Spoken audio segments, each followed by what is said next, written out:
The ballot's here, the moment's near. Your voice is loud, it's crystal clear. Keeping dreams and hopes collide. Choose the ones who'll stand with pride.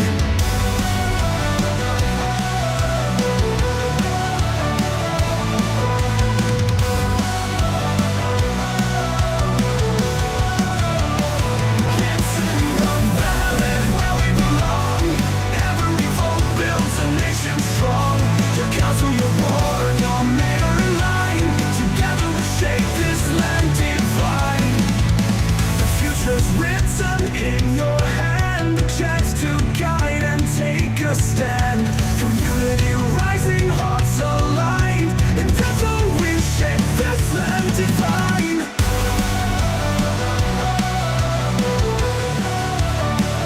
It's in the ballot we belong. Every vote builds a nation strong. Your council, your board, your mayor in line. Together we shape this land divine. Fusion in your hand, a chance to guide and take a stand. Community rising, hearts aligned. In this moment, powers redefined. It's in the ballot where we belong. Every vote builds a nation strong. Your council, your board, your mayor in line. Together we shape this land divine. It's in the ballot where we belong. Every vote builds a nation strong. Your council, your board, your mayor in line. Together we shape this land divine.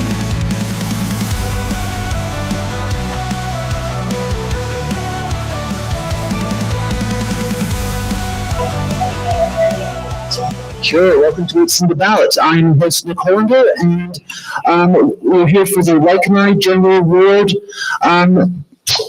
It's in the Ballot show. So here we have our very brave candidates who have made it in today. Could you please give them a round of applause? And a lovely audience too. We couldn't ask for more.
All right, we are back. All right, let's start off with our opening statements, and using my random generator. Each candidate has 1 minute to give their opening statement, and we'll start off with Phil. Hi, good afternoon. My name is Phil Byrne. I'm a Waikanae Beach resident, and I come from a background of civil aviation and military aviation, and I'm now operating a successful local business.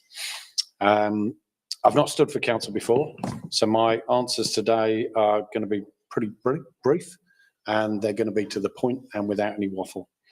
Now, also, having not stood before, I'm not influenced by previous decisions. I'm standing mainly because, like most of us here, I'm pretty much sick and tired of high rate rises. So I actually believe there's been a level of arrogance at the council. I think they've been taking our money for granted, and we are not just a tap to turn on and turn off whenever they have another extravagant project. I want to drive for a level of fiscal responsibility at every level of council. So that's just not the governance, that's at every level of council. And that means putting pressure on the council CEO to drive those efficiencies through his departments. So if you want a strong, independent voice on council and somebody that's not frightened to speak up for the ratepayers, please vote for me.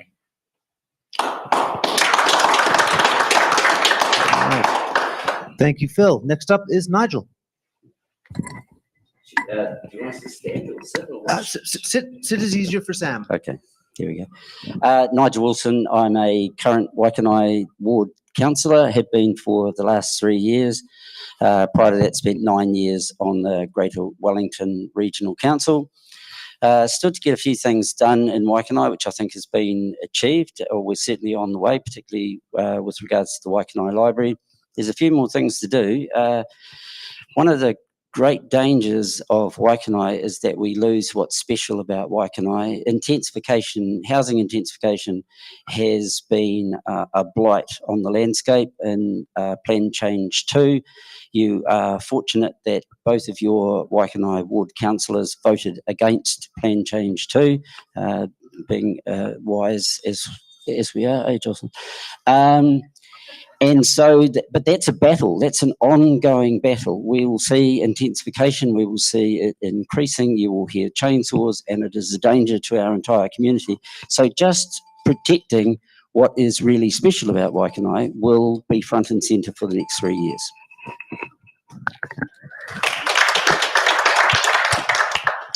Thank you very much. Next up is Jocelyn Pravanov. Did I get that right? Pravanov, thank you. Pravanov. Thank you. Damn, and I practiced it. Thank you everyone for coming along today. So I've been, I have the privilege of being your Waikanae Ward Councillor for the last 6 years. I've lived in Waikanae for 25 years and I have a background in science regulation and a rural perspective that I bring to council. I'm the chair of the Climate and Environment Committee and I've championed practical, future-focused initiatives that balance growth, economical, environmental protection and fiscal responsibility.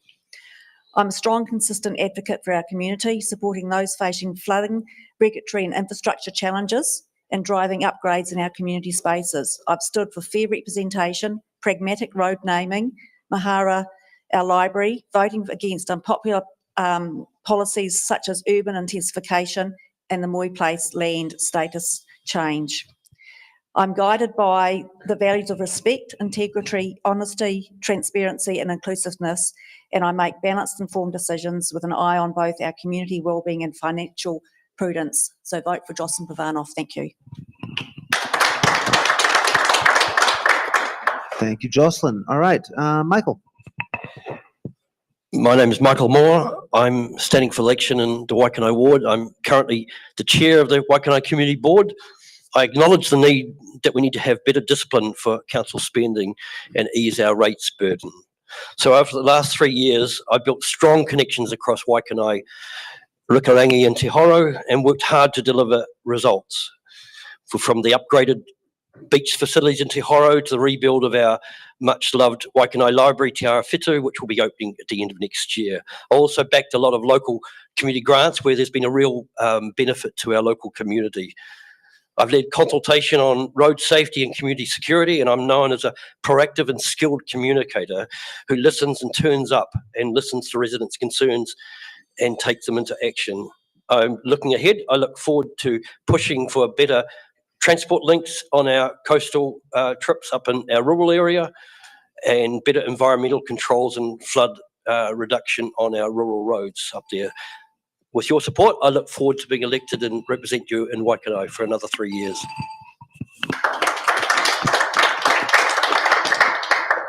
Thank you, Michael. Peter. Yeah, hi, my name's Peter Bowman. I live up Rakarangi and have done since 2007, so I'm almost a local. It's a fantastic place. It's a fantastic place to bring up kids. We've got this wonderful river running through, but I don't need to tell you all about that. I think my background has traversed government, central government. I've worked in DOC, I've worked in Fiordland, I've worked in the New Zealand Defence Force, and most particularly there, I was dealing with a lot of asset management and controlling expenditure, and actually dealing with how we look after assets, how we maintain and manage them, and how do we control the costs associated with them, housing, etc. I have worked in Kapiti Coast District Council. So 2 or 3 years ago now, I kicked off or re-kicked the Waikanae Library discussions to a resolution through a huge community consultation program, which went exceptionally well. And I've been responsible for the Otaki Reservoir and all the road cones in Otaki doing the wastewater system. I know how things can work. I know how things should work. And I'm really keen to get things done.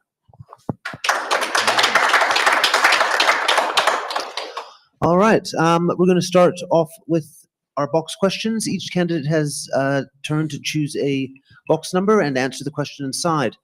They have 1 minute. Sam, are we doing our buttons? Okay, so each candidate has 2 button cards, which if they want to answer... Metaphorical.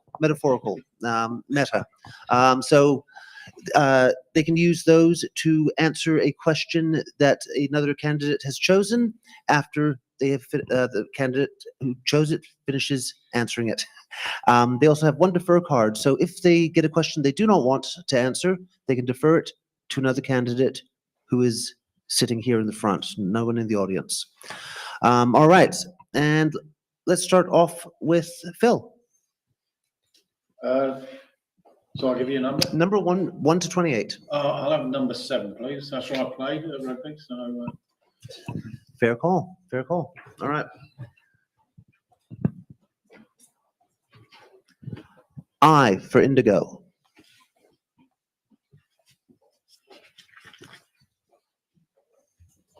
Sorry, I didn't OBS down the bottom. you. All right. What should the local government be doing about climate change? good question. Yeah, good question. So one thing probably people don't know about me is that I started a very successful eco business. My eco business is moving people. Transport is the highest burner of fossil fuels in the country. So I started an all-electric moving and removal courier business. So I've got a background in looking after the climate. I believe we can do that locally at a local level. I'm not sure that the things that I've seen council do in the past, like all stand around somebody with a shovel talking about a climate emergency, actually helps much. I think we need to do some real actions. The first thing is to just tidy the whole beach. Me and my missus walk around the beach every day picking up rubbish, and we see signs saying that there's a fine for people that dump rubbish. Has anybody ever been fined? Nobody. So let's police it and let's tidy up the environment ourselves. Thank you. All right, Michael, your turn. No, choose a number. Number 10. Number 10. All right.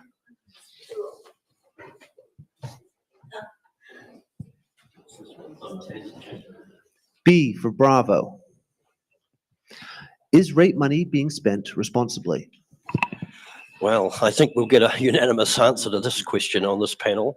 There's numerous examples, and one is not very far from this community centre where we sit right now, where our economic development unit spent thousands and thousands on a project which had great merits in trying to initiate business as an incubator for local businesses, but it's been an absolute failure. You know, the elected members really didn't have much say in it. It happened. The land was acquired a year or so ago for a strategic purchase for over $1 million, and then well over $250,000 has been spent on the fit out for this. And, you know, 6 months on, it was meant to open over the summer, and then 6 months on, it's just been really not frequented at all. And it's been quite a big embarrassment for a lot of us as elected members. So there's yet one example where rates really haven't been utilised very well at all in this expenditure. And these are the kind of things we need to really critically look at and challenge and question. Thank you for that. Peter, your turn. 12.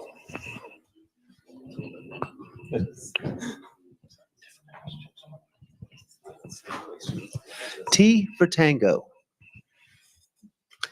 How will you protect and enhance Kapiti's waterways, wetlands, and biodiversity? For you. Look, the first thing is I'd love to see a whole lot more dune restoration out on the coast. I think that's really critical in that space. You can clean it up as much as you like, but if you haven't got the dunes working properly, as dunes should, they're just going to deteriorate again. I think there's a huge call for riparian planting up the rivers, up the waterways, and I think that's huge. What I've seen recently is a large number of native birds coming through. So I live up in Rakarangi. There's a whole bird corridor that's been put through right up into the Tararuas, and they all come past my place. I get 38, 40, 50 keraru every year, probably starting soon, and it's just amazing the diversity. And they tend to follow the rivers, and they're planting along the rivers. Am I able to, Yes, go right ahead. Yep. Yes, so thank you. So I was the KCDC rep on the Kapiti Whaitua process, which is a GW run process. And what we did is looked at the status of our waterways and our wetlands, and developed I think it was 110 recommendations that are being looked at about implementing changes. And I think, to me, the key thing that we need to do is to measure what the real status is. You'd be probably quite shocked at how bad some of our waterways and our wetlands are. And I suppose tying up with that, you've got our biodiversity. You have our tuna, which basically are dying in some areas because of high water temperatures and low oxygen levels. You've got our bird life, and so all three of them are mixed up together, as well as our sea. So obviously the water goes into the sea, and so that affects our fish species like toaroa. So there's a lot that we can do, and we've actually got it. We've made some really good starts. It's about implementing it now with the help of GW. Thank you, Jocelyn. Next up's Jocelyn. Your turn to choose a box. 17, please. 17.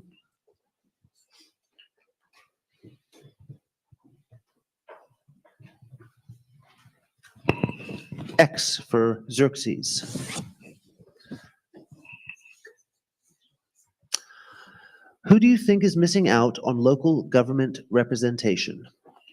That's a really good question. So I think there is, when you look at the percentage of people who vote, it's 50% if you're lucky. So there's a whole lot of people there who either aren't interested, or they find it's too confronting to actually be involved in what's happening in our local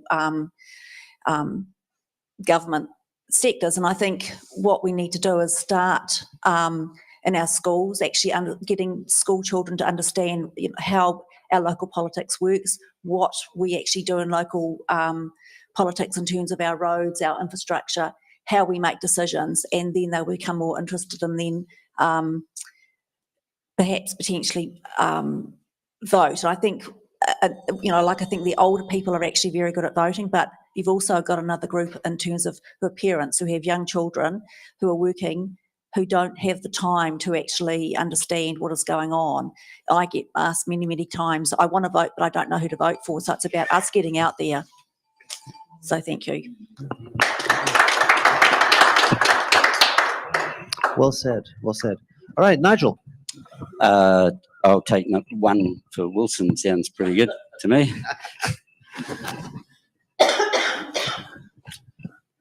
And you're going to love this. N for Nigel. What will you do to stop poor council expenditure, allocate resources to critical infrastructure, and rein in huge increases? Not entirely sure what what that question means. There's several questions in there. Well, core council expenditure. Michael raised. He was referring to the pop-up. Councils sometimes have wins and losers, particularly when it comes to anything related to economic development. So one of the things council can do is make sure that the big money that's getting spent is getting spent wisely. The Waikanae Library is a really good example. There were people who, and there still are actually, people who would have said, don't build the Waikanae Library, it's $13.5 million, you know, it's unnecessary, it's a luxury. And it's not a luxury at all, actually. I think libraries are an absolute necessity. So if you use a swimming pool, you think swimming pools are really important. If you don't, you probably don't. The balance for councils is to balance those various needs against what are the core services of council, and you have to provide those. And just fiscal prudence at all stages, everybody sits around and does the numbers. Thank you very much. All right, round two, and this time we're going to start off with Peter. Number 4.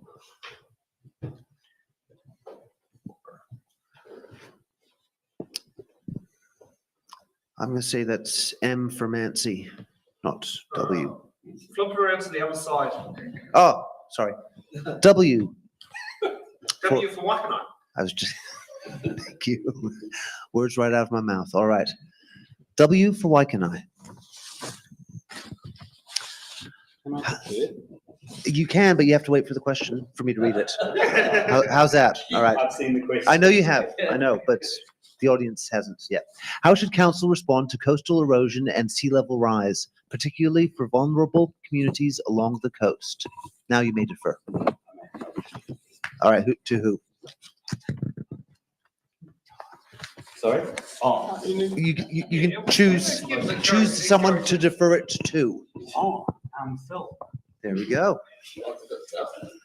Okay, no, that's fine. I'm happy answering that. Can I just have a little read of it?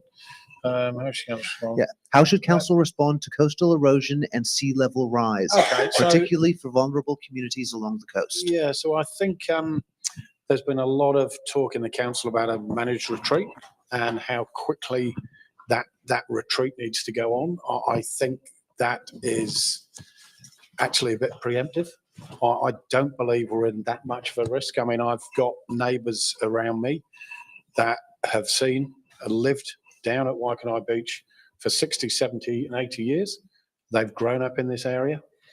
They say they haven't seen any level of coastal erosion any more than has happened multiple times in the past. So I think we need to be really mindful about how we treat this. I think sometimes councils try to use this as another method of trying to extract more money from us. I think when we put up seawalls, which I've seen up and down the coast around Kapiti, they appear to be working, so I don't mind the seawalls. But really, any idea of a managed receipt is way too early in my books right now.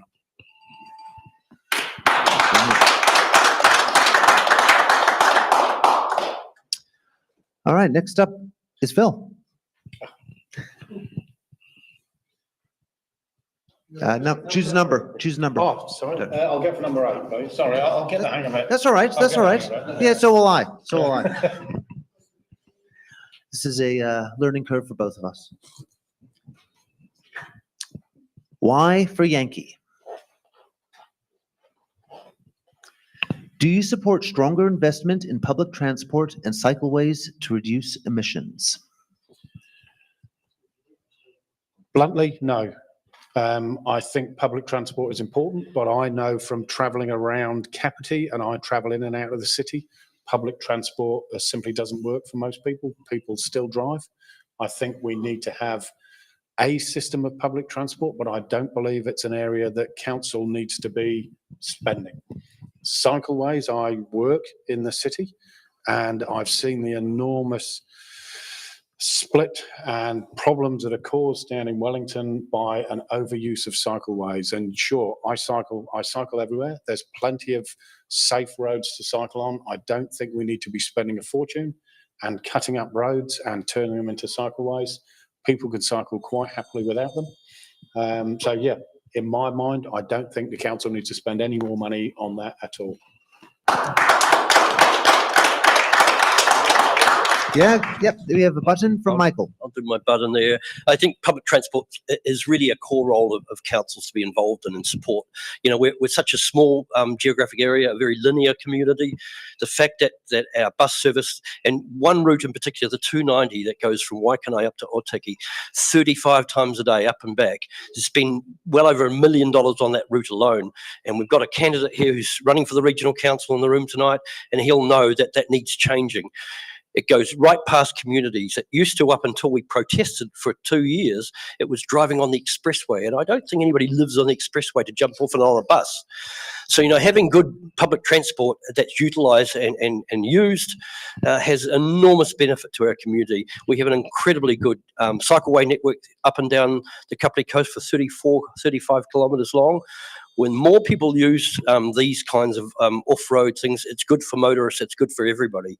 So I would advocate that we do invest and improve and support the regional council for better public transport. Yes, go right ahead. That'll be your last one. Yes, so thank you. So I certainly agree that there should be more investment in public transport. So to be very clear, public transport investment needs to come from Greater Wellington Regional Council, not our local council.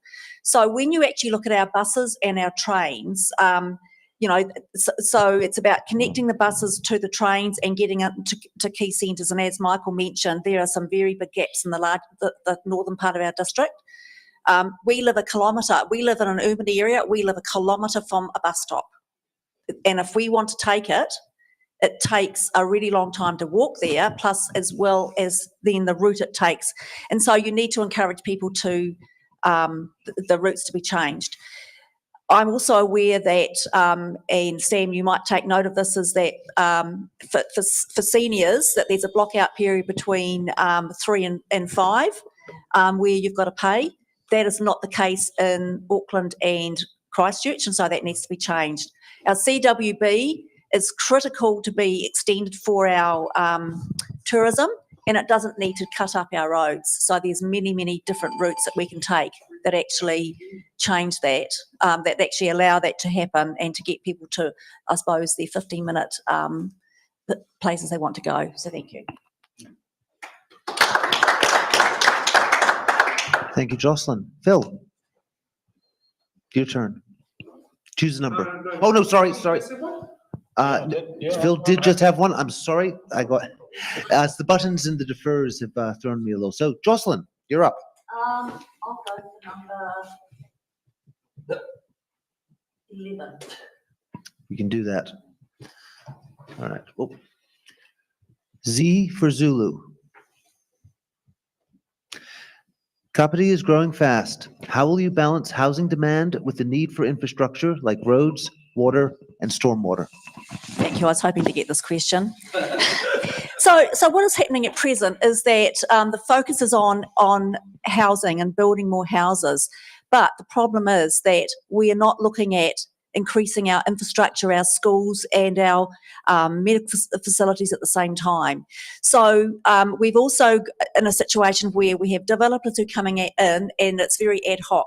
We need to have spatial planning so that there is much more control of where our houses are built and also where our town centres are, which aren't going to move, but also where our commercial areas are and our industrial areas. So it's actually looking at it in a holistic point of view rather than actually just focusing on housing and think, oh dear, we're waiting for all this other stuff to catch up and then we're suddenly going to have to realise we've got to build more roads and our three waters. So it needs to be done in a really planned long-term process. Thank you.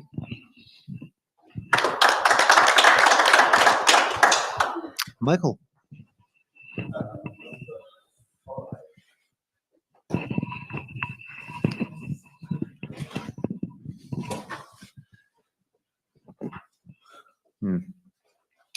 I've forgotten my phonetic alphabet, but let's do J for Juliet. That's being spec on. Excellent. It is actually J for Juliet in the phonetic alphabet. Great. All right. What role should the council play in supporting local businesses and tourism? Well, fear of repeating myself about a conversation earlier about our economic development unit. I think wise investment in infrastructure that supports business growth is really important. But citing the most recent example of how that came about and the end result really is an example where we need to learn from it and why it just didn't work. And when changes were suggested on the business incubator, the Waikanae pop-up as it's known, the council and the economic team, the staff were really just slow to react. And I think there's a lot of lessons that we can learn collectively on that and how we invest to promote business to come to this part of our district. So, yeah, that's my answer on that. Thank you very much. Can I play a button on that? Yes, go right ahead. So my idea on the business, we've got to promote business. Businesses mostly in Kapiti are small businesses, so I think we need to attract them in here. So my question to council is, why don't we do a bit like Dunedin and Invercargill with the students? We do the same on rates. So let's give small businesses that open up and employ people in this region. Let's make it rates free for the first year. Let's give a second year half price rates. We're going to bring some business into this region. Over the long term, that's going to work out better for us. The other thing council can do to help small businesses, and I know I run one, is get out of the way. Just let us get on with doing business. We don't need council getting involved, getting stuck and slowing us down. So one, let's make it attractive, come in, let's lower their rates, and two, get out of the way and let them get on with it.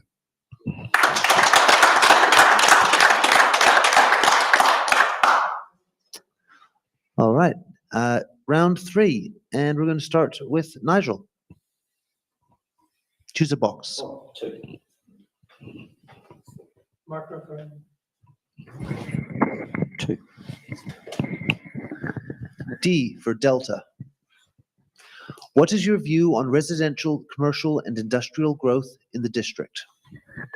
Well, I have a strong view about residential growth in the district, and particularly in Waikanae, where we saw an appalling situation where developers were able to take to the chainsaws and chainsaw down beautiful trees down in Narara Road to build a 20-unit development inside a residential street. We are currently seeing a similar process happening down in Irowini Street, down at the beach, where 17 houses are proposed to be put on a space that you would normally accommodate 3 comfortably. This is irresponsible development. The idea that there is a housing shortage in Kapiti is a complete myth.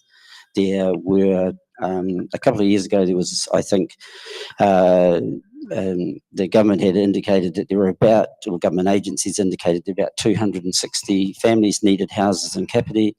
There are currently applications to build about 6,500 homes. There is not a housing crisis in Kapiti. I'm not suggesting there isn't one in the country, but there isn't one in Kapiti. And the argument that developers are using increasingly when they are dismembering parts of the character of where we all live is we need to be pushing back against that.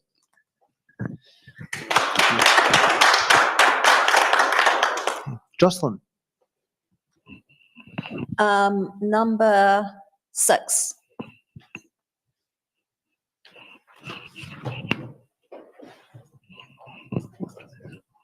All right. R for Romeo.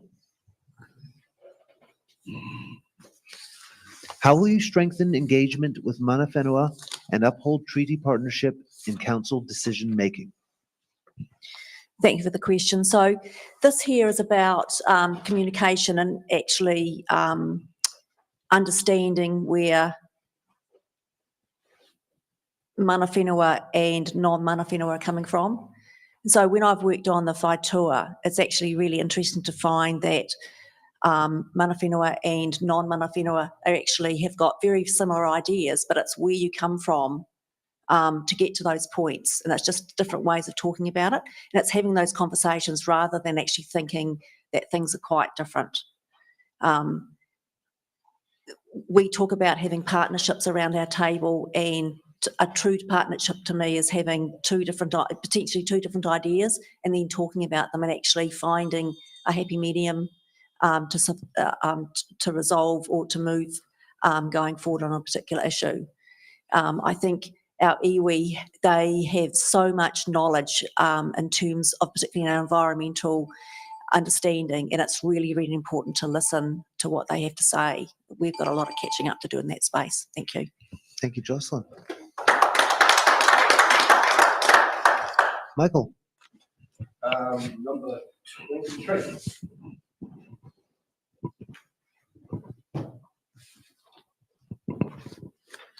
AA for acidic anhydride. With transmission gully complete, how would the council respond to increased development pressure along the highway corridor? I think there's two components that I'd like to focus on. First, we've, as Nigel has already mentioned, there's a huge amount of development that's occurring on this coast already. And measuring that with the infrastructure that supports it is pretty critical. As we build on the north of Waikanae, there's substantial housing developments already on track down there. The other thing I'd like to kind of contribute to this kind of question is how we support a wider interest in bringing money into this area in tourism and what have you. So we've got this wonderful proposal for a huge Trails Trust program that requires enormous injection and funding and support from council. And although it's not well known about at the moment, it has the potential to be one of our big flags to bring people here from all over the country, and it's something we can really celebrate in Kapiti. Thank you, Michael. Can I butt in? Yes, you can. Excellent. I think one of the issues that I find with the if you like the Old State Highway is that it's still really busy. I think I'm surprised about how busy it is, and I think that one of the big issues that we've got in Kapiti is the lack of business land for commercial enterprises and industrial. That's something we don't have, and something that I think we need to have, particularly in Waikanae, because it's a very small area. And I think that land around the old State Highway will be absolutely prime and have good access, good road, and it'll be fantastic for some industrial development and creating jobs in the community.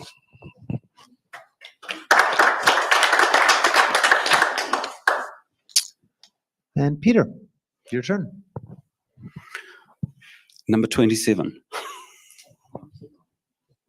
Am I too high? No.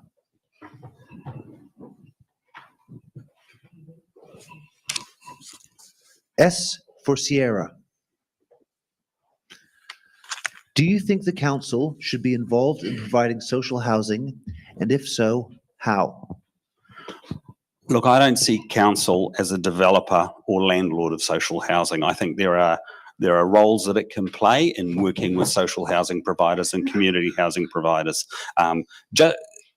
Because those people are working with those communities and actually providing them at the moment. I'm currently working with the Salvation Army, who is the largest social housing provider in the country. And those people have experience in dealing with the people that are actually in need.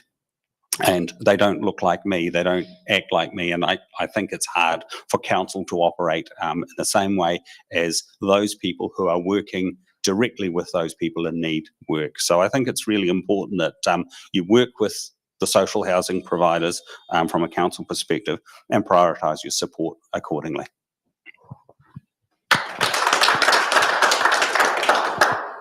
Thank you for that. Phil, your turn. Number 2. I'll give you 3. The magic number. Yeah. And P for Phil. Excellent. Nice and easy. All right. If elected, how will you make yourself accessible and accountable to residents? So if I'm successful, which hopefully I will be, then I will be accessible at obviously the council meetings. I will push for full transparency at the meetings. I think there has been a level some say secrecy in council meetings, too many closed door meetings. I cannot see a reason for a closed door session at the council. We are there at the behest of the ratepayers. We work for them. I think it's, again, shows a level of arrogance that we can shut out our boss and tell him that he can't listen to what we're talking about. So I believe that's what we need to do. All those meetings should be open. I know that they're online, but let's open them all up and make sure any ratepayer has got access to his councillor.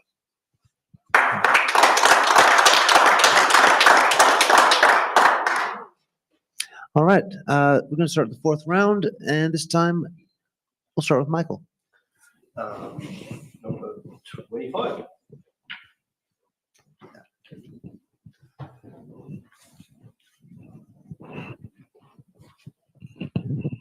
E for Echo. What would be your top 3 spending priorities if elected?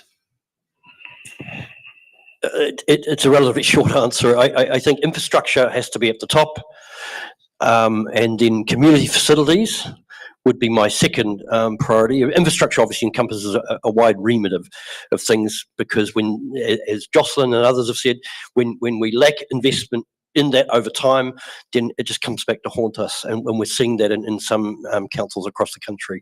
So it would be, certainly would be infrastructure, and then after that I would want support and investment in community facilities, libraries and parks and playgrounds, these things which we have a mandate to do, and provide community and consultation with involvement of the community.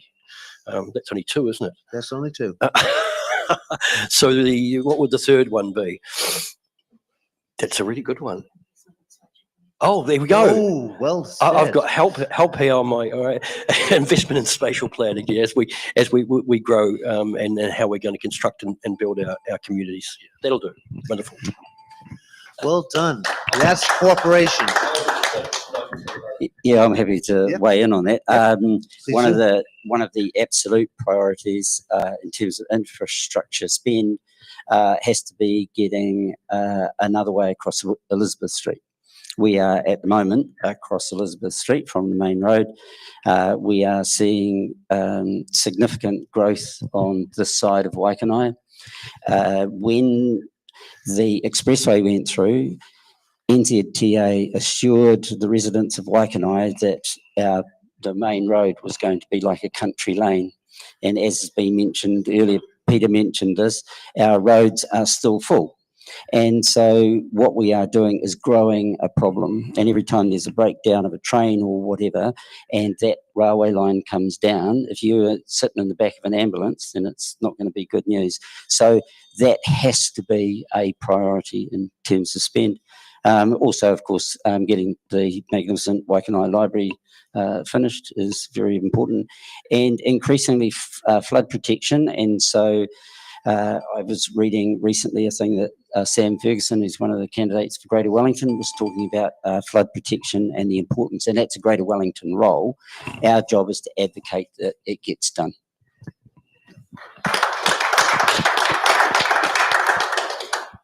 Thank you, Nigel. All right, Jocelyn. 13.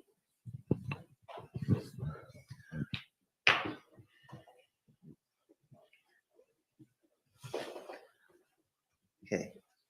This one is M for Michael. All right. What are your ideas for achieving more public participation in local government decisions? This is a really good question. So I think it's been talked about before. It's about members of the public having oversight in terms of how we make decisions and what decisions we make. For example, our long-term plan and our annual plan processes, they'll be starting in the new triennium. We'll probably spend 2 or 3 months worth talking about that, and then it'll go out to consultation. What we need to do in those sorts of situations is actually talk to the public really early on, rather than once we've sort of got an idea about where we're going to do or where we're going to go. So during all this process, we don't make any decisions. We just formulate various ideas and then they are drawn up into a document. So I think also too, it's really important for everything else that we do, whether it's the Waikanae Library or a park, it's about engaging the community early on and meaningfully so that people can actually have their say. And so it's really difficult to reach some areas of our community, particularly people who normally have no involvement. We have a button from Michael. Yeah, I'll butt in and have a contribution towards that. I think we got some great successes in participation. The Waikanae Community Board, of which I'm still the chair of, and we had some great successes in terms of taking it out into the community. And it's the only board that right across the district has gone right across from Te Horo in the north up the hill to Rikarangi where Peter lives, down to Waikanae Beach, and we've really gone out in the community very deliberately so we can get more participation. And it's shown because the Waikanae board meetings have the most participation of the entire district, and the noisiest and the loudest questions often too. So that's a really great success of participation.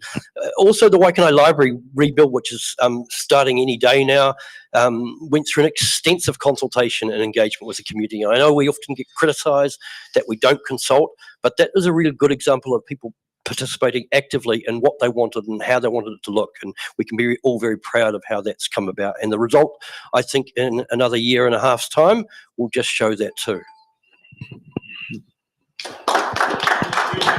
And we have a button from Nigel. Yeah, I think Peter wants to get in there as well, actually. But look, one of the greatest ways that the public can participate is we're doing it right now. And Waikanae, being the cradle of Western democracy as it is, has got a fantastic school of candidates to choose from.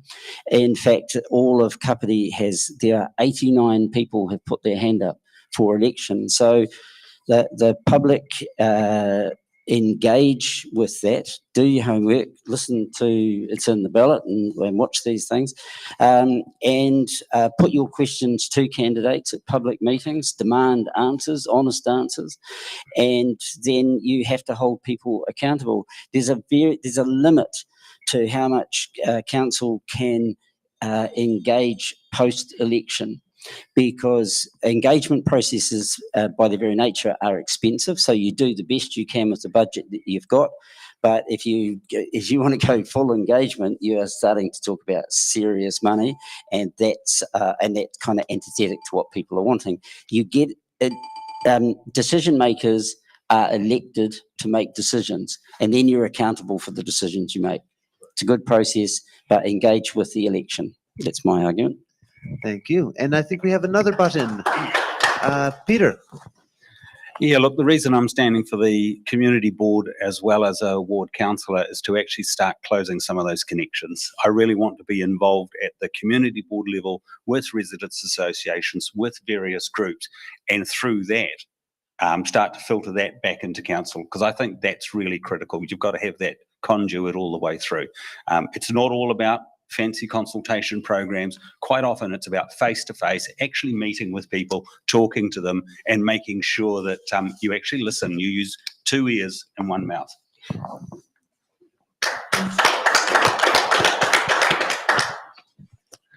All right. Any more buttons? Well, the only button left is Phil. No? You good for now? All right. Okay, we have Peter. It is your turn. 5. I'll give you 9. Okay. No, I'll give you 9. Sorry. I get more. I sort of round up to the closest. Yeah. U for uniform or unicorn. How should Kapiti Coast District Council work with the Regional Council to improve local transport?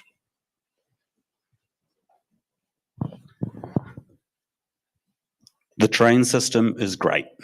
People use that all the time. I'm really supportive of the senior citizens discount. I think that's a good way that's been done really well. I'm a little less impressed with the bus service, and I would like to see that free for senior citizens, because I think it's critical to enable people to move around our local community. So I'm thinking less of the people commuting into town, but I'm thinking of the people who need to move around our community, who need to go to the doctors, to the various healthcare services.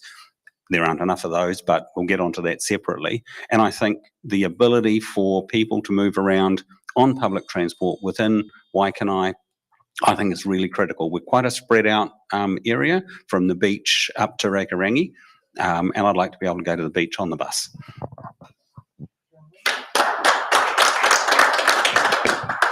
I'm happy to butt in on that one, if that's you would- acceptable. Only if Phil will lend you his button. Oh, He would have to sacrifice his last button. no, Oh, no, he's not doing sorry, that. Nigel. Sorry. Sorry, But I'll keep on my the button. upside, it is your turn. Oh, okay. 21. Sorry. Normally we would conjigger something, but we're having really good answers from all the candidates, and yeah. So F for Foxtrot. What's your vision for youth facilities, libraries, and community hubs in Kapiti? That's a superb question. So at the other end of the spectrum, what I would have said was that the gold card should apply 24/7. If we want true mobility of our seniors, and we have a disproportionate number of those on the Kapiti coast, obviously it's an attractive place to come here in the windowless north. The gold card 24/7, and that message no doubt will get carried forward to Greater Wellington. So in terms of the vision for youth, you'll see here in Waikanae, for instance, the development of the Waikanae Park, or the redevelopment of the Waikanae Park, has been done very much with youth in mind. There's an idea that Waikanae is somehow God's waiting room and we're all in our dotage just, ready to shuttle off our mortal coil. But the primary schools are full. So there are a lot of young people here. It's really important. The library, I have to say, the libraries are fundamental to the development of children, for young people. The idea that everybody can afford books or everybody's got computers or whatever, and even if they have, a library provides a fantastic learning and cultural atmosphere. And so that's a great place to start for our kids and our sports facilities. All right, Phil. 19.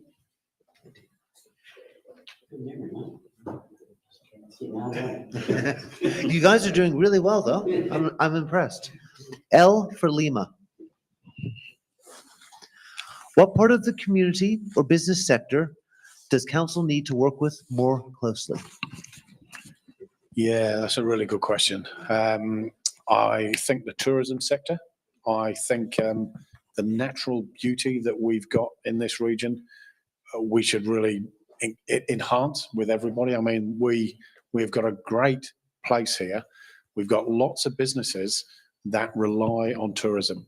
So we have to find a way of making sure we get those tourists up and out of Wellington and into this region. We need them here spending money. We need them here staying overnight, 2 nights, 3 nights. There's plenty of them of things for them to see. There's plenty of fantastic restaurants. There's some great beaches, so really council needs to look closely at one of the questions we had earlier about the economic development. That economic development needs to be looking at tourism, which I believe is probably our greatest asset.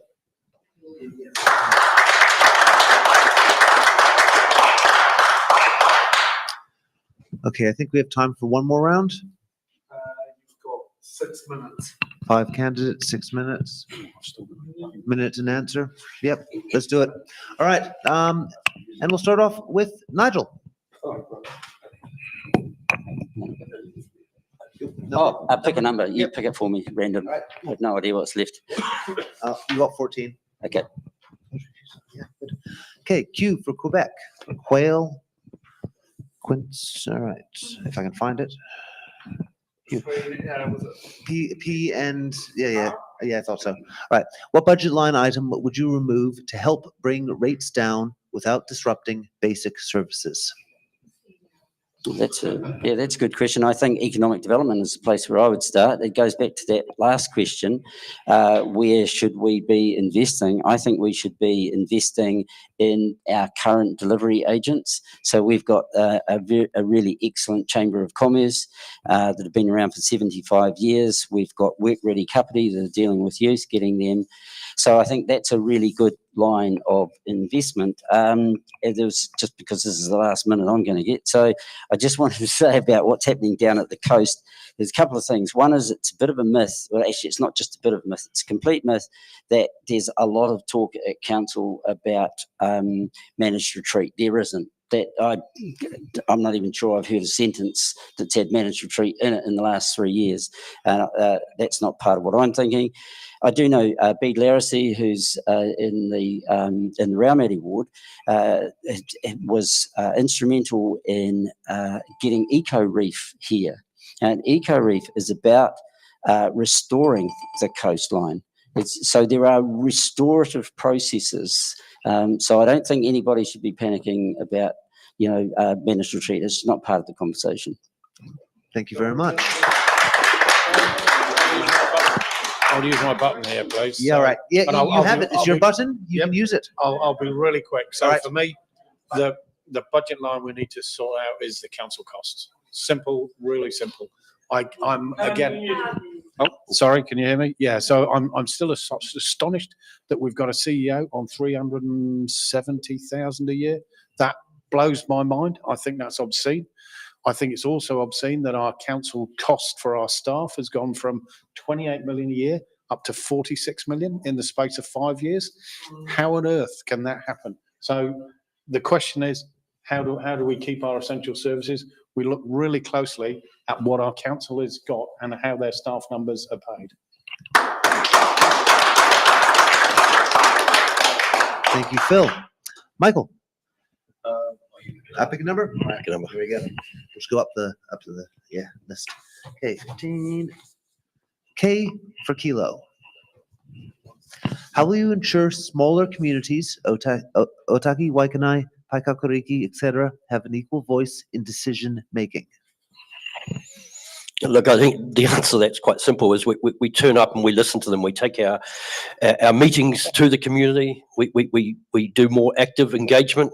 I know it's been said it's an expense and it is costly to do public engagement, but it is a core role that councils listen. And often when we don't listen, and we just end up with decisions which don't sit well with the community, and we end up with a result which really isn't good for everybody. So I would say that participation in taking our message out and listening to people out in the community. Thank you very much. Jocelyn. It's 9 on it. Oh, wow. Well done. Well done. All right. 9.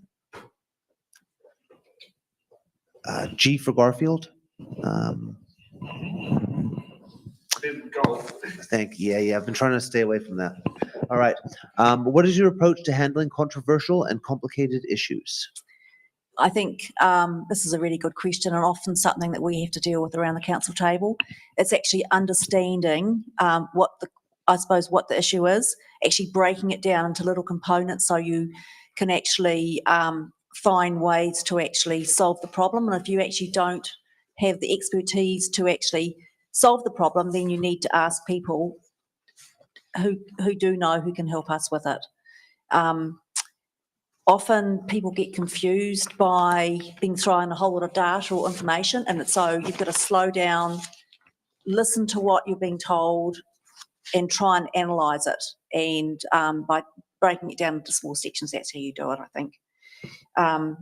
Often in situations like that, some people won't agree with your outcome, but it's been very, very certain that you have made the right decision based on the information that you've got, and you've got to ensure that you've got all the information.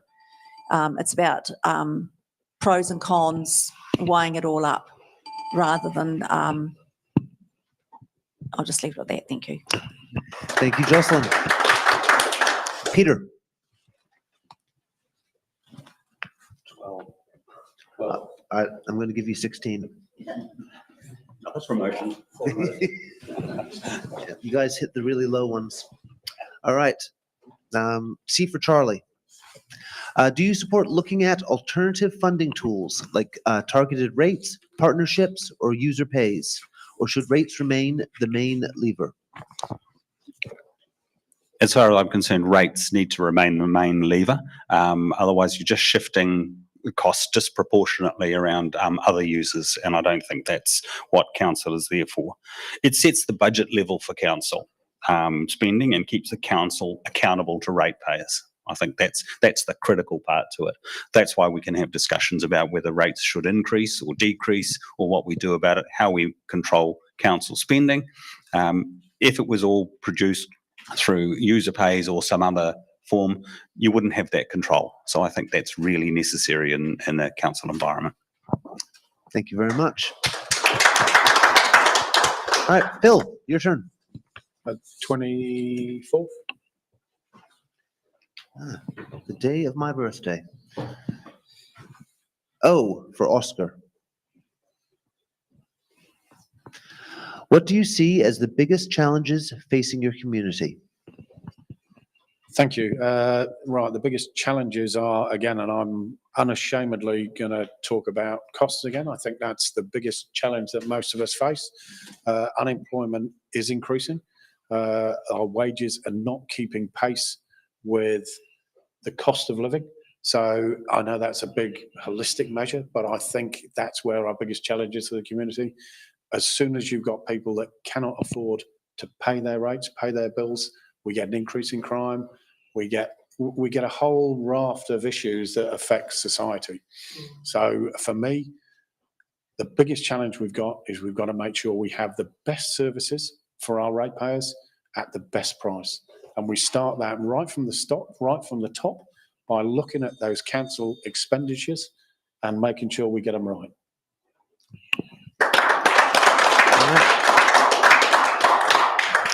All right, thank you very much, candidates. We're going to take a short break and we'll be back with hard-hitting questions.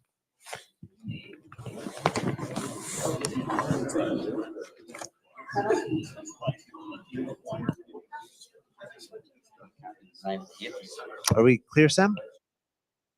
We're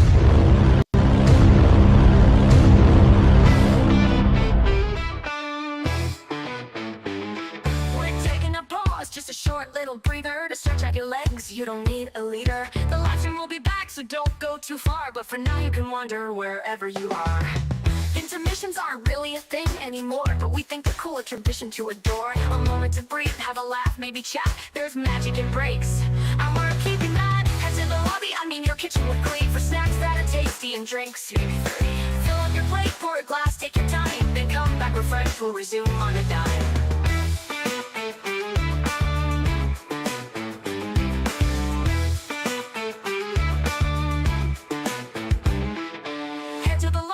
Your kitchen with glee, for snacks that are tasty and drinks. Maybe 3.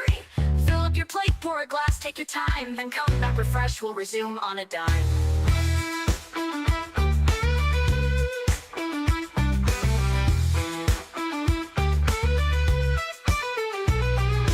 Into the lobby, I mean your kitchen with glee, for snacks that are tasty and drinks. Maybe 3. Fill up your plate, pour a glass, take your time, then come back refreshed. We'll resume on a dime. I mean your kitchen with glee, for snacks that are tasty and drinks. Maybe 3. Fill up your plate, pour a glass, take your time, then come back refreshed. We'll resume on a dime.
short little breather to stretch out your legs. You don't need a leader. The live stream will be back, so don't go too far. But for now, you can wander wherever you are. Intermissions aren't really a thing anymore, but we think they're cool, a tradition to adore. A moment to breathe, have a laugh, maybe chat. There's magic in breaks, and we're keeping that. Head to the lobby, I mean your kitchen with glee, for snacks that are tasty and drinks. Fill up your plate, pour a glass, take your time, then come back refreshed. We'll resume on a dime.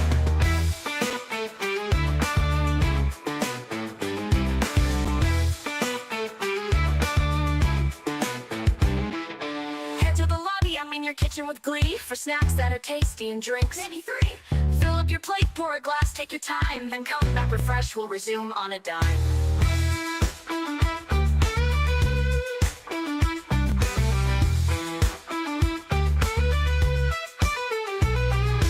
Into the lobby, I mean your kitchen with glee, for snacks that are tasty and drinks. Maybe 3. Fill up your plate, pour a glass, take your time, then come back refreshed. We'll resume on a dime. I mean your kitchen with glee, for snacks that are tasty and drinks. Fill up your plate, pour a glass, take your time, then come back refreshed. We'll resume on a dime.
Oh shit, don't panic, but it's almost time to get back to the show.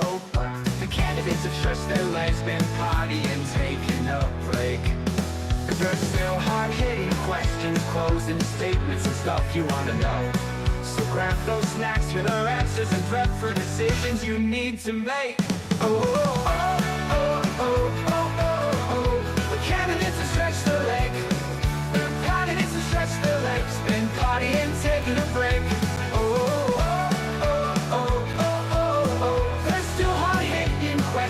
Closing statements and stuff you wanna know.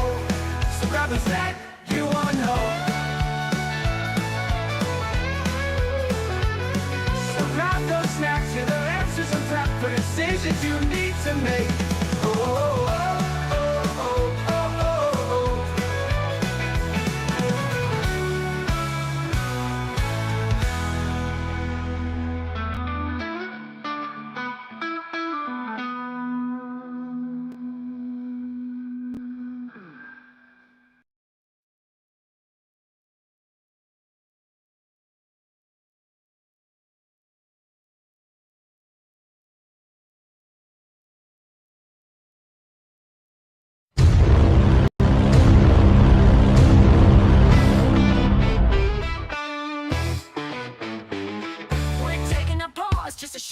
breather to stretch out your legs. You don't need a leader. The live stream will be back, so don't go too far. But for now, you can wander wherever you are. Intermissions aren't really a thing anymore, but we think they're cool, a tradition to adore. A moment to breathe, have a laugh, maybe chat. There's magic in breaks, and we're keeping that. Head to the lobby, I mean your kitchen with glee, for snacks that are tasty and drinks. Fill up your plate, pour a glass, take your time, then come back refreshed. We'll resume on a dime.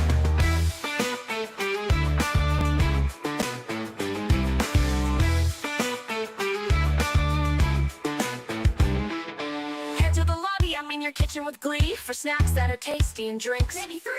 Fill up your plate, pour a glass, take your time, then come back refreshed. We'll resume on a dime.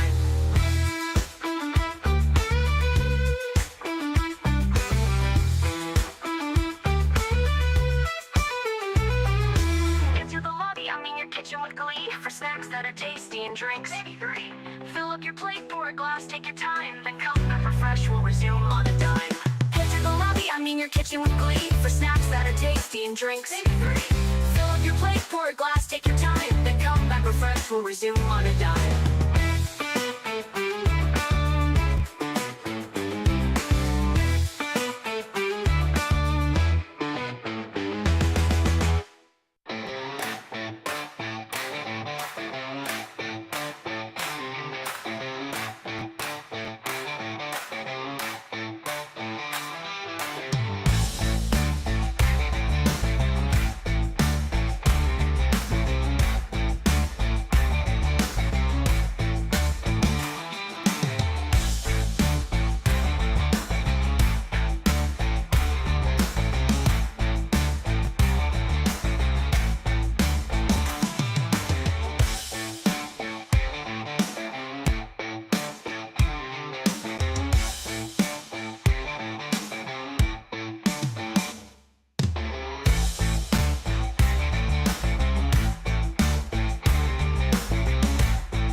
We're going to, sorry, excuse me, can we have some quiet? Sorry, quiet in the set. Come on. All right, we're back with hard-hitting questions.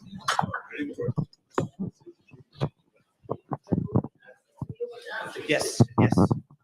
Everyone gets a chance to answer. No, no.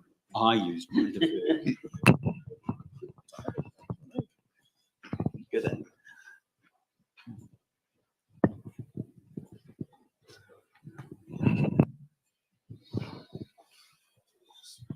How about we just go back to admit? All right, excuse me. All right, and we're back. Sorry, we're missing the graphic. So we're gonna start off with hard-hitting question number 1. In 2020, the Waitangi Tribunal found the Crown had committed systematic breaches that led to over half of the Kaurewera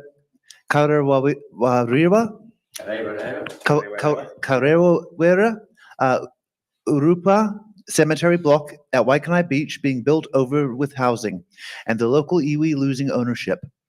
What will you do to ensure such breaches are never repeated with new builds and developments on the Kapiti coast? And we'll start off with Phil. That's really great that you gave the POM the question on this. Oh, you're the American trying to pronounce it. Yeah, exactly. So I'm both you and I are the same. I mean, that to me seems bizarre. I mean, it shows a level of ineptitude by whoever allowed that to happen. I mean, if somebody owns the land, how on earth can that happen? I don't fully understand it. I think honestly, I don't know what you do to stop that happening, because I'd need to investigate to find out how that happened in the first place. So I think there needs to be obviously a thorough review of how that happened, who was responsible for it, and just to make sure we have some learnings from that to make sure that it should never happen again. I mean, it seems pretty black and white to me. Thank you. All right, and we're on to Peter.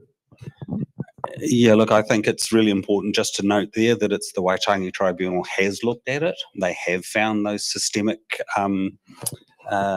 systems or systemic breaches that the Crown has committed. So the role of council in that is quite different.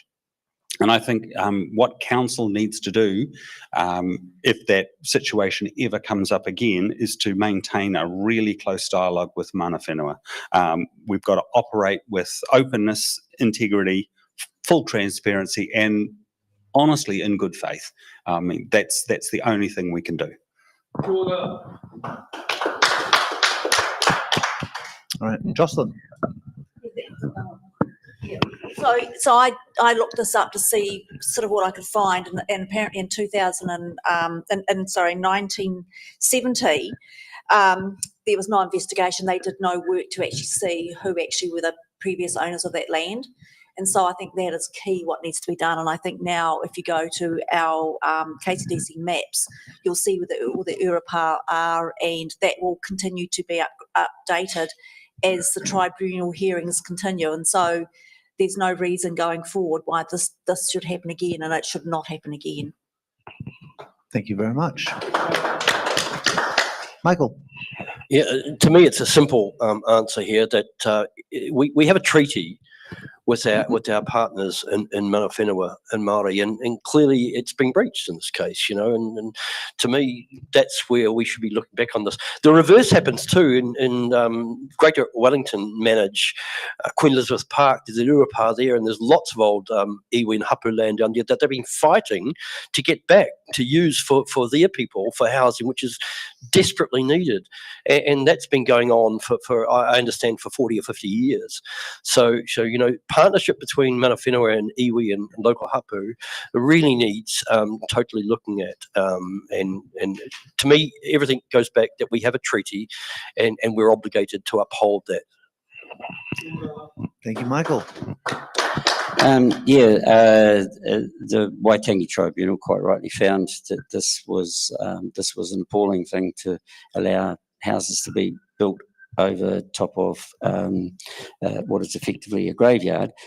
Council does get involved, so council is looking at a plan change that will protect the other half, because the developers wanted to build houses on the other half. I was pleased to move the motion at council in order to protect the other half as an Urupa, which should continue to be. So that's in front of council at the moment. Again, central government look like there's a good chance that they will transgress again by not allowing councils to make plan changes until 2027. So there is some contention around this still, and that's being considered. What are the legal rights for council in terms of where this plan change is at?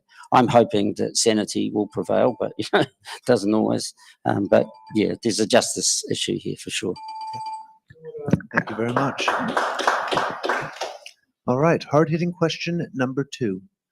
Do you think you have any personal or professional relationships that could become a conflict of interest while serving as a council member? We'll start off with Jocelyn.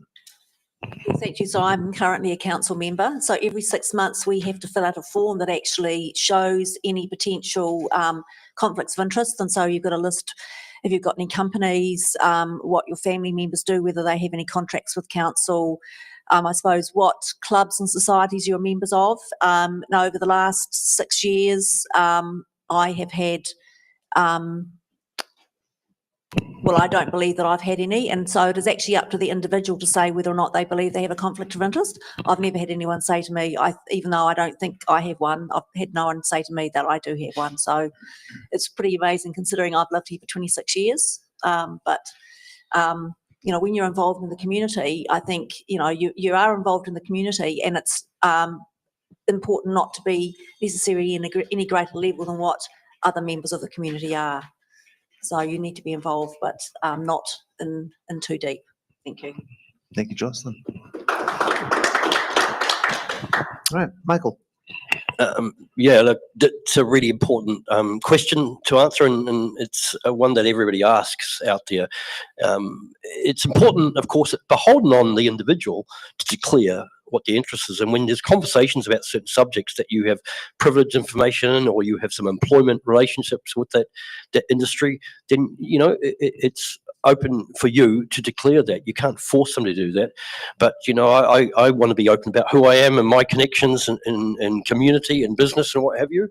I remember when there was a grant that came forward to support the painting of the Te Horo Beach toilets, and somebody suggested, because I live there and maybe use those toilets, that maybe I have a conflict. But I do indeed. But it was a conflict that was well supported, I think, around the table at the time. So, yeah, no, people should be open and transparent about what their connections are in community and business. Thank you. All right, Nigel. Yeah, so individuals have to declare whether or not they have a conflict of interest. That's a regular thing that councillors fill out. Ultimately, a conflict of interest is determined by the individual. Pecuniary interest is another matter again, and I think once somebody's earning $25,000 or whatever a year, so their business benefits from that from council, then that becomes a pecuniary interest, and that has to be declared. So there's a bunch of processes.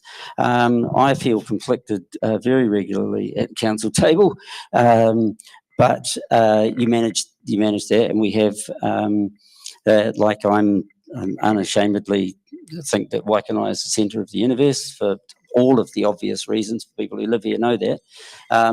But that's what you do as a ward councillor. You do have to put that's what you're there to do, to represent that, and others are there to do it as well. And then you look at the broader interests as well. Thank you very much.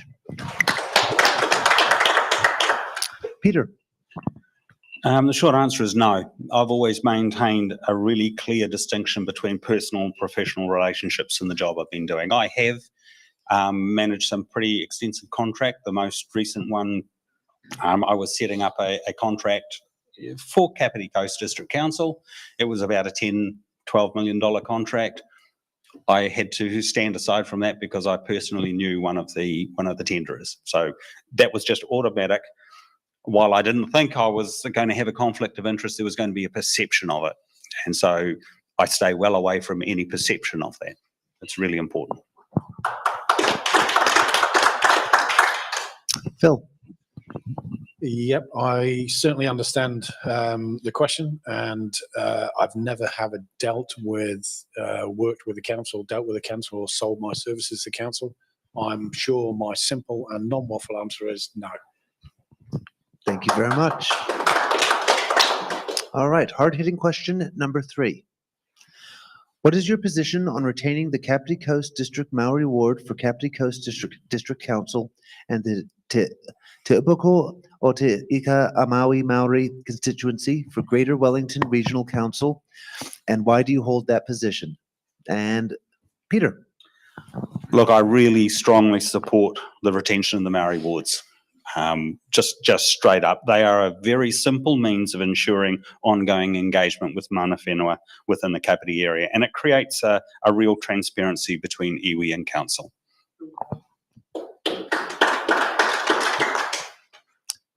Phil. Yeah, thank you for that question. I oppose it, and I oppose it for a couple of good reasons. One, I believe the whole notion of it is anti-democratic. I know that probably goes against what a lot of the sitting council members feel, but I believe everybody in this country is the same and we deserve the same rights. We don't need to give any special treatment to anyone. So if somebody wants to stand, they can stand. My old boss, who was a Maori, told me quite succinctly he was embarrassed about the Maori wards because basically what that was saying was that he wasn't good enough to compete with anybody else. He was my boss. He was a fantastic bloke. So he could stand anywhere, as can anyone. So no, I thoroughly oppose the Maori wards. I believe we should all stand on our own 2 feet and stand for what we believe in. It's what you say and not who you are that we vote for. Thank you. All right, Nigel. But the irony is Nigel. That'd be horrible. There's nothing wrong with Nigel. Nigel. Wanna be. No, I strongly support the Maori ward. There's a contract. Anybody who knows anything about contracts will tell you there's a good faith contract. It's called the Treaty of Waitangi. And so the thing that I find despairing is that people will suggest that Maori are getting special treatment. Actually, the people who are getting special treatment in this regard are all of the other wards, because there isn't a referendum to see whether or not we should be retaining a Waikanae ward or an Otaki ward or any of the other wards. So the special treatment is everybody but the Maori ward.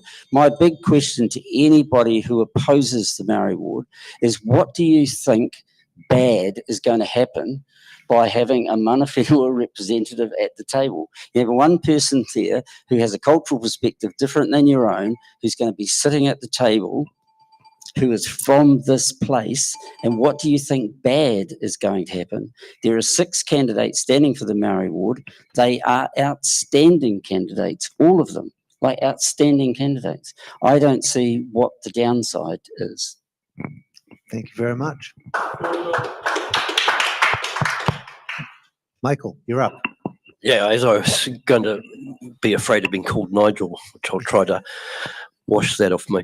Yeah, look, of course, I'm a great supporter. I'll be voting in support of the Māori ward retention, and like everybody gets a vote across the selection this time for that. I just repeat what others have said here, except Phil, but we are all strongly in support of having a Māori ward and what it brings to our community, the diverse and cultural perspective it brings to the table, which we can't bring. We have specialist services for different parts of our community and health needs, and this is the reason we do this around the table, that brings and acknowledges our partner who we signed the treaty with in 1840. So that's what we go back to, and that's the reason we should be having people like that that represent their community and their cultural needs to our council. Thank you, Nigel. Michael, oh my, I did it. Jocelyn. Thank you. So I will be voting no in this referendum. And the reason I'm going to do that is because I believe that every person has the ability now to stand for the elections, regardless of whether it's actually for a Māori ward, for a district-wide ward, or for a local ward. So we have currently 2 elected members who are part Māori, and they have got there on their own merits, and good on them for doing that. And there's no reason to me why the 6 candidates, who are all great candidates, could not have stood in a non-Maori position. I think we have a lot of around the council table. We already have 3 Maori representatives, and I suspect that will continue. We have a partnership where we have a lot of Maori input, and I think there is a lot of opportunities for Maori to have their say. So that is the reason I'll be saying no. Thank you. Thank you, Jocelyn. Okay, it's now time for closing statements, and we will start with Michael. Look, we've got an interesting election up here. We've got a lot of diverse people standing for our community to be a representative around the council table. I'd ask people like Nigel said to go out and meet the candidates. There's 87 of them standing and vying for positions, and find out if they align with the kind of community that you want them to create. And if they do, then ask questions and go out there and meet them, because there's a lot of varying views out there. I come from a perspective of community, and I want to see community actively involved and listened to as we build a community. We've got a lot of complex and uncomfortable decisions to make, to look at, and how we spend our money and balance that from infrastructure to community needs. So I'd ask people to go out there and support candidates that align with them and are going to be there for their community and helping them live in a community that they like. Nigel. Just to correct Michael's maths there are 89, we've got 87 and 2 for the regional council on top of that, so 89 people standing, fantastic. When you are selecting your representatives, think long and hard about who and why. The primary thing, and sometimes what will happen is existing members will start throwing shade on new people, like they don't know, what do they know, etc. So I'm going to give a rap to the man next door to me, because you fit that bill of a new person. Same with Peter. You don't have to know everything that's going on right now. What we see over a period of time is issues come and go. There's just a whole series of them. What you need is people who have the intellect and the skills to make good judgments on behalf of their community, people who engage with the community, listen to what they've got to say, but sometimes you will vote against what the community view is. It may well be in some communities people don't want a Maori ward, and you might decide that actually that's something that you think that should happen. So what you need primarily, I think, are people who will be able to advocate on your behalf. That's a vital skill. Advocacy is a huge job that you do at the table.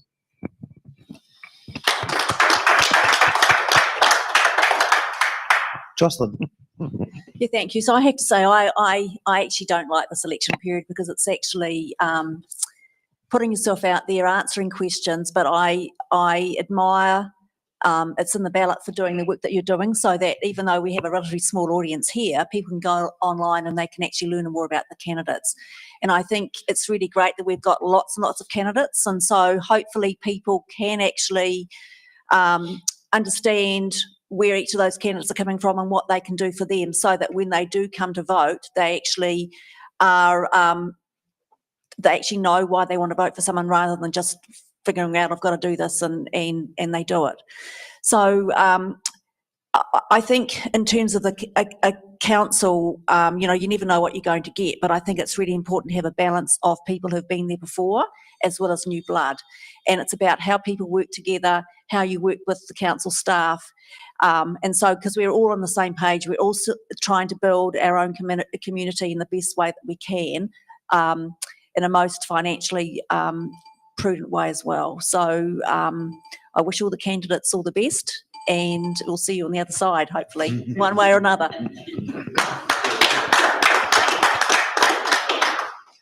Phil.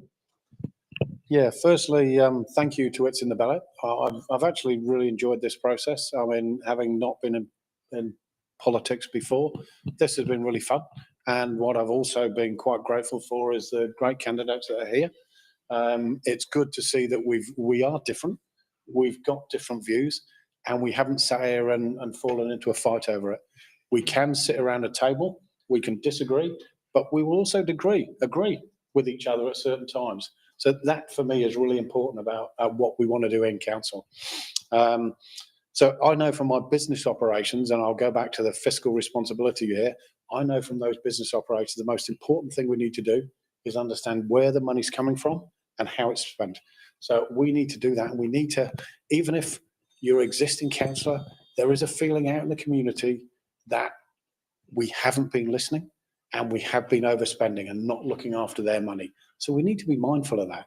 So we need to be careful about what we're doing. We just simply can't continue taking money from the ratepayers like it's going out of fashion. So thank you. Please vote for Phil.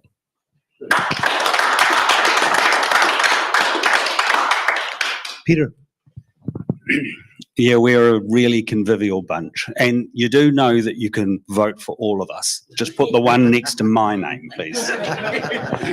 And why me? I mean, I'm local. I've very much local. I've worked in government. I've worked with significant portfolios.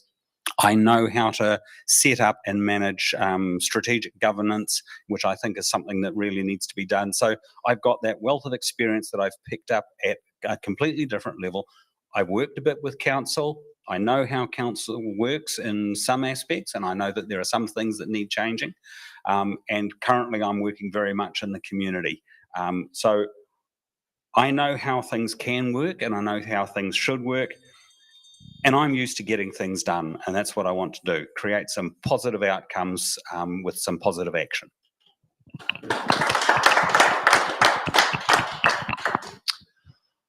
All right, we've come to that part of our show where, Do you want me to explain this TV? would you like to? Yeah, I can do that. All right, we'll do that then. All right. I'll sit next to Nigel and steal his mic. Sorry, your last explanation Was pretty good. Confusing? Oh, okay. No, you get more left Nigel than Nigel. Hold on. Oh, it feels weird sitting next to the candidates. But yes, STV is single transferable vote.